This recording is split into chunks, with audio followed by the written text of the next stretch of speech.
Hi everybody, this is Natalie with Champion of Coins Tarot. I hope that you all are doing really well today. I wanted to come on to film my response to Candy, Soul, and Soil's new tag series that she's been doing on her channel about the anatomy of a tarot collection. And so far she has posited tags about unused decks and why they've gone unused, as well as the ones that we always grab and why we always grab them. And as the year is winding down, we're in October. I've definitely been looking back at the decks that I haven't used so far and trying to strategize ways to play around with them, because a goal for myself that I set at the beginning of the year was to use every single deck in my collection at least once. So this video is specifically going to address those unused decks, and some of my reasons for not using them are going to overlap with other ones that have been proposed for this tag so far. And then I have one deck in particular which I have so many conflicted feelings about, and I'm going to try to do my best to work through that succinctly so that way I can move forward for the rest of the year. So like I said, Candy, Soul, and Soil had put out some reasons in her original video for why decks go unused, and some of those I definitely resonate with. Like, I think the first one was when a deck is a different system, and that's the case for me and Lenormand. This is the Story in Color Lenormand by Kelly Fitzgerald, who is the Truth in Story on YouTube. And this is like a really beautiful deck. They're all original watercolor images. Kelly did like a fantastic job with the guidebook. And I've used this deck a handful of times in the past. I didn't break it out this year just because I'm still learning the Lenormand system. I tend to read less in a fortune-telling way, and I find that Lenormand is like very much traditional, like this is what's going to happen, as opposed to kind of the more psychological, like Jungian model that I really enjoy with tarot, and to a certain extent with oracle systems. But I do want to give this a try and kind of get back into that study before the end of the year. Another reason that she mentioned is decks that we're saving for best. So these are the ones that we love so much and they are so precious and we don't want to use them. And that's the case for me and the Daniloff Tarot. This is the 3rd edition. Like, I love this deck so much. This is absolutely a dream deck of mine. I absolutely love it to pieces. I almost kind of like feel uncomfortable sharing it on camera because this is a deck that I do a lot of personal ritual workings with. I haven't felt drawn to doing anything that intense this year, but certainly if I'm at a pivotal crossroads within my life, this is what I reach for. If I need to work through something and again create sacred space to hold myself and to address a particular issue, this is what I would reach for. So it's kind of gotten to the point of like break glass in case of emergency, or this tuck box is like a little weird, but open tuck box in case of emergency. And I also kind of feel that way about the Oracle of Formation, which is this really awesome little oracle deck that my friend made on GameCrafter, which is based off of the Sefer Yetzirah, and it has the Hebrew letter and then the elemental associations, like the body associations that each of the letters have. And it is so incredible. Like, some of just the absolute most amazing ritual workings have transpired as a result of this deck. And it's one that I was hoping that I was going to be able to like complete my study of Sefer Yetzirah this year with Rav Kohenet Jill Hammer's new translation of it, but it didn't get around to doing that, and as a result I didn't get around to doing the intentional work that I wanted to do around study with this. So hopefully we'll get back to it. Another reason why decks have gone unused for me is decks that are too needy. I mean, these are basically the ones that are very kind of heady and require a lot of study in order to get a grasp on and to understand. Also, if you hear like this squeaking sound in the background, that is my floor. I'm living right now in an apartment building that is over 100 years old, and there's nothing I can do about that. It just has a mind of its own. All right, so decks that are too meaty and require a lot of study. One of them is definitely the Marielle Tarot. This is first edition. I trimmed it, I edged it. This was back when it was that giant Schiffer cardstock that nobody could shuffle very well. And I do love the artwork in this deck. I think that Mary White did an absolutely incredible job with the artwork, with the symbolism. The guidebook is very rich. And that's also why it's put me off, because I have not completed a full study of this. And I always find that I have to go to the guidebook for answers instead of necessarily being able to read with this deck intuitively.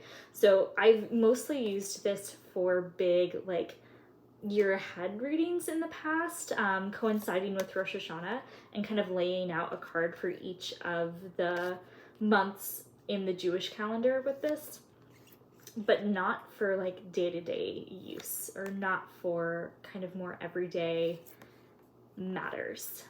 It's specifically been used within that context. So I'm gonna give it a go. We shall see what happens. Another deck within that vein is the Navigators Tarot of the Mystic Sea, and I feel super bad about this because I think that I mentioned on my channel that I was working with this in conjunction with Mark Horan's Tarot and the Gates of Light, which is a really incredible book about tarot from a Jewish perspective and using cards in the Omer practice, where we count each of the days in between Passover and Shavuot. I just didn't finish that study. And also because I was doing a card by card, going through and journaling about the different correspondences with the card and different relationships. Like, I didn't do any readings with this. So I would not count this as a deck that I've done a reading with for the year. So hopefully that'll change. I do love this. It feels like just an incredible psychedelic dreamscape. Very intuitive. I have really enjoyed working with this in previous years, so I want to see kind of where the connection will continue to go. Like, I want to clarify that with a few exceptions, like, I don't think any of these are purgatory decks or any decks that I want to release from my collection. They're all ones that I kind of want to form that deeper relationship with. I think two more study decks. One is the Sacred India Tarot, and this deck is based off of the Ramayana and the Mahabharata, which are two Hindu epics. It's so rich and detailed. It's created by a Hindu artist, which just gives it such a deep, rich kind of context and groundwork that creators, who create from like an insider approach are able to really offer. I don't know, that's like some religious studies language, insider versus outsider analysis, but I really love this. I wanted to reread the myths while working with this, and also to read the giant 350 page plus guidebook that comes with it.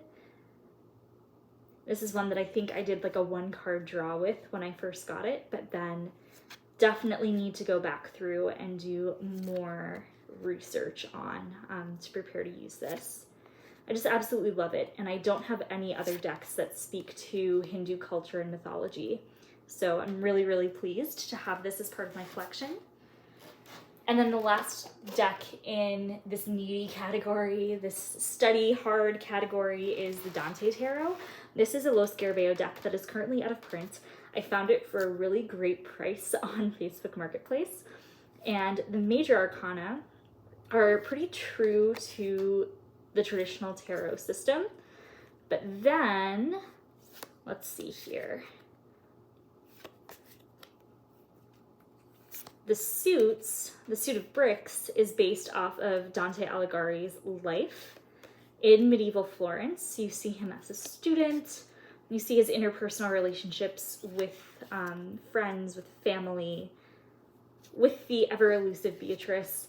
And then each of the suits are based off of different books within the Divine Comedy trilogy.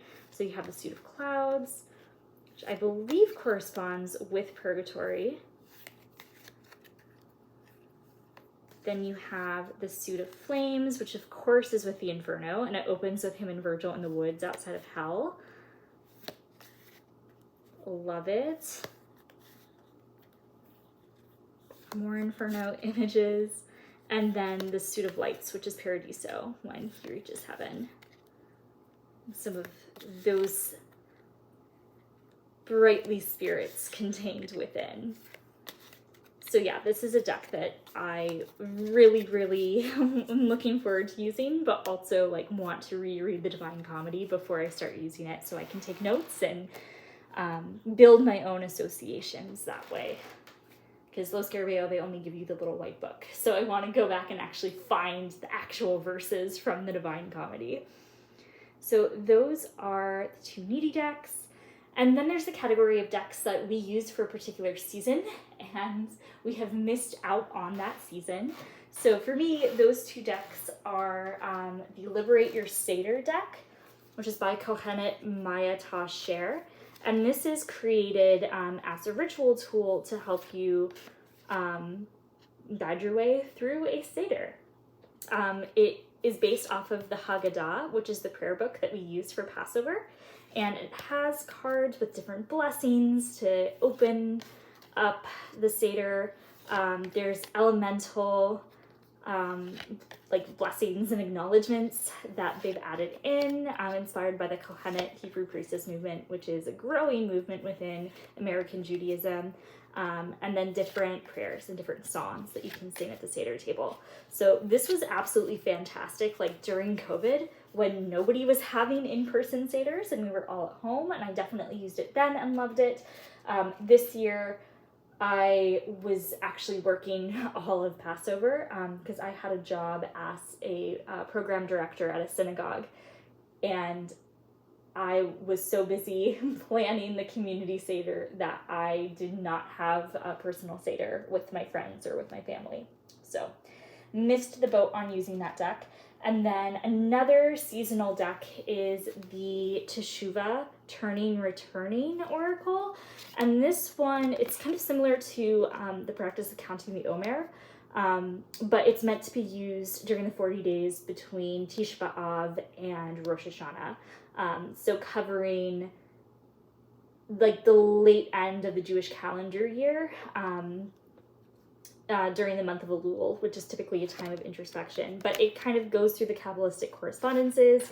These are all paintings that the artist created that corresponds with her color symbolism and like her interpretation of the Sefirot, which is really beautiful. I just always, I only made it through 6 days this year and like didn't do the complete system at all. And I have never gotten through it in like the 3 years that I've tried working with this deck. So I'm tempted to gift it to a friend who's also an artist and is working on her own project right now that is kind of similar to the painting series in this deck.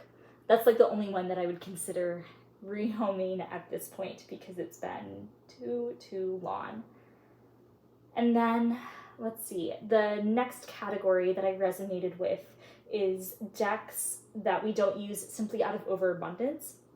One of those decks for me is the Moon Angels Oracle by Rebecca Aref. And this is another Jewish deck. This is an oracle deck. And the keywords with this in the guidebook are in Yiddish. So I put off working with this deck, partially because I don't know Yiddish, and also partially because with the two that I just mentioned aside, like there are Jewish oracle decks that I resonate with a lot more. But this is so beautiful, and I could easily see using this as like a qualifier in a tarot reading, and then reading the meditation in the guidebook to go along with. I actually really like this now that I'm looking at it. So yeah, I'm definitely going to play around with this one very soon. I like the richness of texture and the watercolor in this. It's really beautiful. And then another one that I haven't used because of an overabundance of decks, and this might hurt some of you, it kind of hurts me, is the Dragon Tarot by Nigel Suckling. I made a full review of this when I first got it, and it's one of the only reviews that I still have up on my channel. I really do love this deck. I think it's whimsical. The artwork is absolutely stunning, and I actually really like these borders. It reminds me of like a medieval tapestry or just a beautiful, rich tome. I remember this deck just being so loving and actually really good at diving into interpersonal relationships. But I didn't use it this year when I was supposed to, because there were other things that really attracted me more and kind of like took precedence over it. But I do like this, and I don't want to give up on it. I need to do some readings and try to play around and build that relationship back up. All right, we've made it to the final deck, and this is one that I haven't used purely because of personal reasons and trying to like reestablish my, I guess, like perspective and thoughts and feelings about this, because they're very, very complex, and I will be quite honest, very difficult feelings to sit with. And that deck is the Thoth Tarot by Aleister Crowley. Now, this is a deck that is just endlessly divisive, right? You either love it or hate it. For me, it's not so much the deck itself, because the deck reads really well. It's a tarot system that has certainly inspired some of my favorite decks of all time. Like the Hardy Tarot is Thoth-based. I got the Outgrow Yourself Oracle and Tarot, which is Thoth-based this year, and I love it. And I've been using that daily. But there's something about like the Thoth itself that is just so difficult for me. Like it almost makes me sick.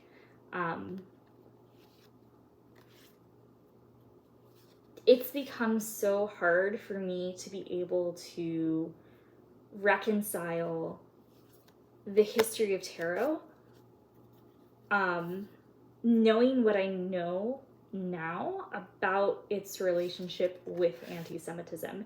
And it kind of goes beyond tarot, honestly. Like it's almost the entire like Western occult mystery tradition. So first, some context. I'm sure many of you who are watching this know there are various streams of Kabbalah that have emerged historically. The first is Jewish Kabbalah, which emerges from Spain in about the 1200s, 1300s. Then there is Christianized Kabbalah, which emerges during the Renaissance, 1500s, 1600s. And then there is Hermetic Kabbalah, which is, again, like this occult mystery practice that informed members of the Golden Dawn, and then eventually the members of the Lima. And Aleister Crowley and Arthur Waite were very prolific in that. And Crowley, more so than Waite, embedded a lot of Kabbalistic symbolism into his tarot. There's a lot of debate, and there should not be, in my opinion, debate about whether or not Kabbalah is closed as a practice, because if you ask any Jew, it 100% is a closed practice. And the reason why texts such as Sefer Yetzirah and the Zohar and the Bahir survived in their form today is because those were the only Jewish texts that were picked up by Christian publishing houses in Spain during the Inquisition, and thus they survived the book burnings. and they survived the mass incarceration and torture and death and displacement that the Jewish community in Spain suffered as a result of the Inquisition.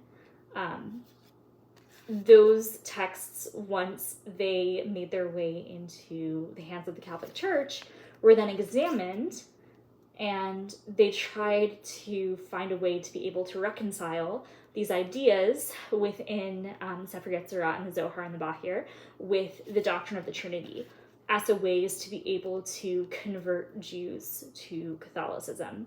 And when that failed, those texts then became relegated to occult and magic, were picked up by John Dee, were picked up by those Renaissance court magicians, and eventually kind of transmutated into this hermetic system that would inform the authors of the 19th and early 20th century in the occult space. The myth that Kabbalah is like something that underlies all of the Abrahamic faiths, I think is one that's born out of historical revisionism post-Holocaust.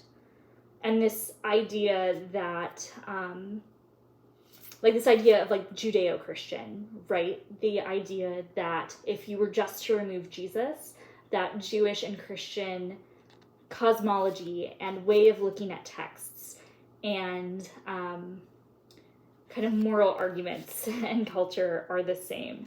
And that is not true. There are certainly similarities, like certainly not denying that Christianity evolved as a sect of Judaism, but Kabbalah, like mysticism, like that strain of Judaism did not exist during the biblical period and did not exist during the schism of Judaism and Christianity. It's something that was born in that medieval period.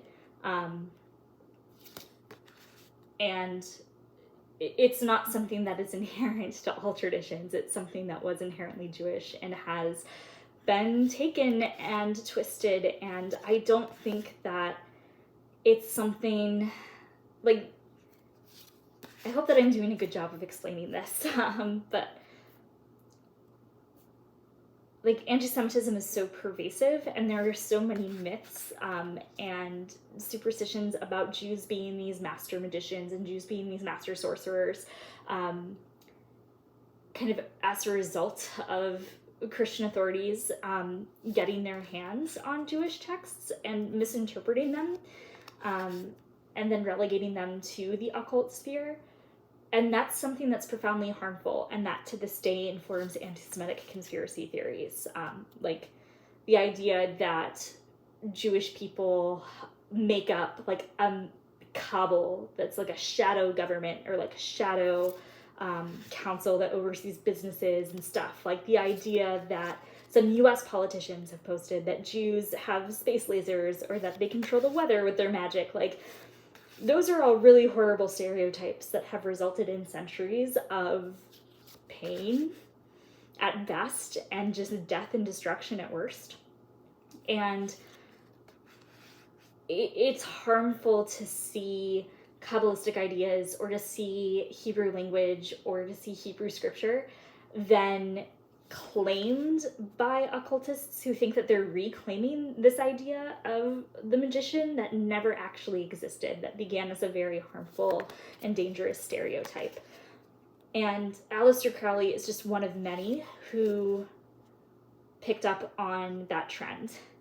And it's the question of what do we do now that the cat is out of the bag? Like, this appropriation happened so long ago, and Kabbalah has just disseminated so vastly, like it permeates everything almost within the New Age community, and it's like, how do you reconcile that history? Like, how do you go forward with that? And as a Jewish person, I don't know.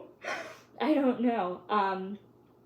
The tool works. I think that you can definitely separate the art and the artist, and I think you can separate some of the views that Crowley had about Jewish people, just like you can try to separate out like any problematic or any racist or any abhorrent views that any other historical figure has had from their legacy, but it's something that's increasingly hard for me to do. And it's almost easier for me to be able to interact with a deck like Navigators Tarot of Mystic Sea, which clearly has the Tree of Life on it, but it's by a different creator, like it's by a different artist who really openly talks about putting in her own personal gnosis and like her own lived spiritual experience into this, as opposed to somebody like Crowley, who is kind of reaching back into the annals of history and like cherry picking and trying to put together like this like grand imagined view of the Western tradition that never existed, or that never could exist except without this really destructive legacy.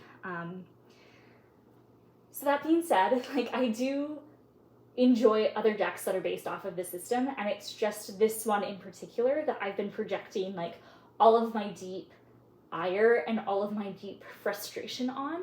And I do have these feelings like with the original Rider-Waite-Smith too, because like, again, Arthur Waite did it first. Crowley published his deck after him, and they both came from that same Golden Dawn.